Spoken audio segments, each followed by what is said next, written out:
Bima Pub, urahisi wa maisha. Kwa nini tumekutana hapa siku ya leo? Tumekutana hapa kwa jambo moja kubwa. Kuanzia jana nimekuwa napokea simu kutoka kwa wengi wenu wakitaka ufafanuzi juu ya swala la Tanzania kununua umeme kutoka Ethiopia. Sasa nianze kwa kusema hivi. Sisi kwenye sekta ya nishati tunamshukuru sana Mheshimiwa Rais kwa uamuzi na ridhaa ya kuruhusu umeme uweze kuingia katika kanda ya kaskazini kutokea nchi jirani. Nianze kwa kueleza hali ya umeme ilivyo nchini. Hali ya umeme nchini kwetu ni nzuri kwa kiasi kikubwa. Siwezi kusema hatuna changamoto yoyote, hapana. Kuna maeneo umeme unakatika hapa na pale, lakini kwa habari ya uzalishaji umeme na kuwa na umeme wa kutosha nchi tunao. Hatujasema tunachukua umeme kwa Arusha kwa sababu kuna upungufu wa umeme nchini, hapana. Na hata msemaji mkuu wa serikali alivyoelezea hakusema hivyo.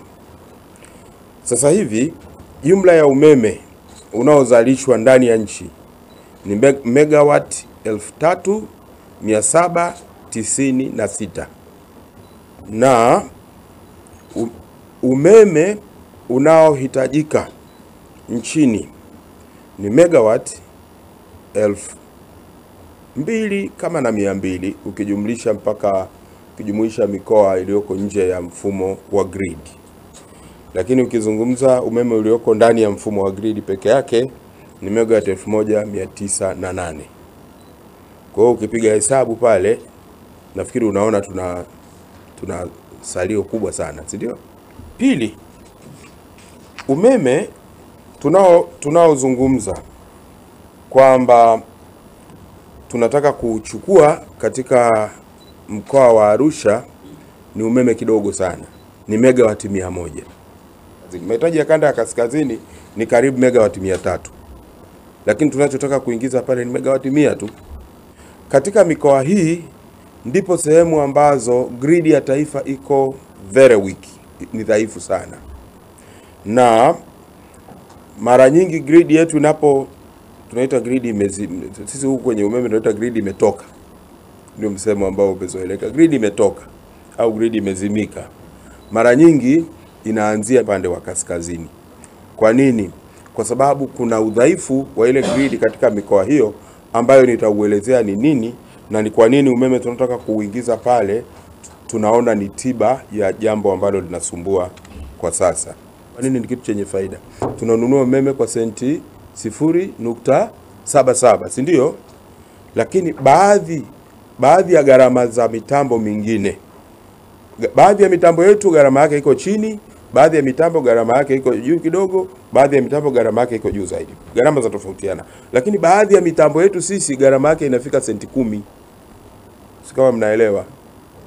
Baadhi ya mitambo gharama zetu za kuirun na kuzalisha uniti moja inaenda senti ngapi? Mpaka senti 10. Kwa hiyo mimi nikipata mtu ananiuzia wa senti 7, jamani, si nimesave? Tuna nchi ambazo tayari zimekuja zinataka kununua umeme Tanzania. Sasa hivi ninapozungumza nina nchi 3. Huo umeme tunaotaka kuingiza hapo Arusha, msifikiri utakuwa wa manufaa ya kanda ya kaskazini tu. Hapana. Utaisaidia grid nzima ya taifa. Utaifanya grid iwe robust, iwe imara zaidi.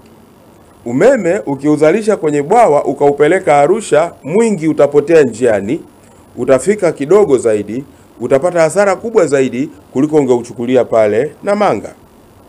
Na nataka niwahakikishie Watanzania wanaonisikiliza, hiyo kuchukua umeme wa Ethiopia ni very profitable kwa nchi.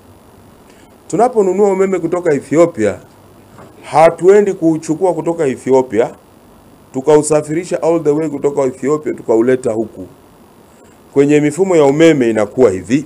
Ethiopia kwenye mpaka wao na Kenya wanaachia megawati 100 zinaingia kwenye grid ya Kenya. Lakini hizo megawati 100 sio za Kenya, ni za kwetu.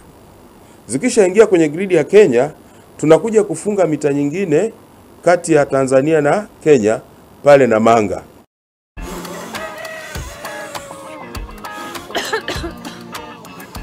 Shoga yangu we, mambo yamejipa.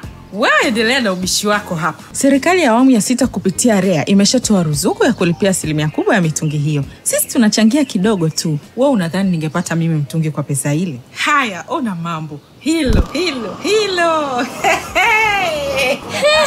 Lishawaka. Limewaka ndio, unacheza na gesi. Basi nipeleke na mimi nikachukue shoga yangu. Haya maharage nusu saa nyingi yameiva faster tu.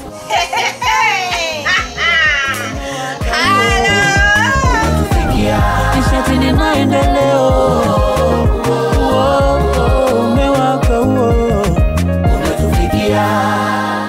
Tangazo hili limeletwa kwenu na Wakala wa Nishati Vijijini, REA.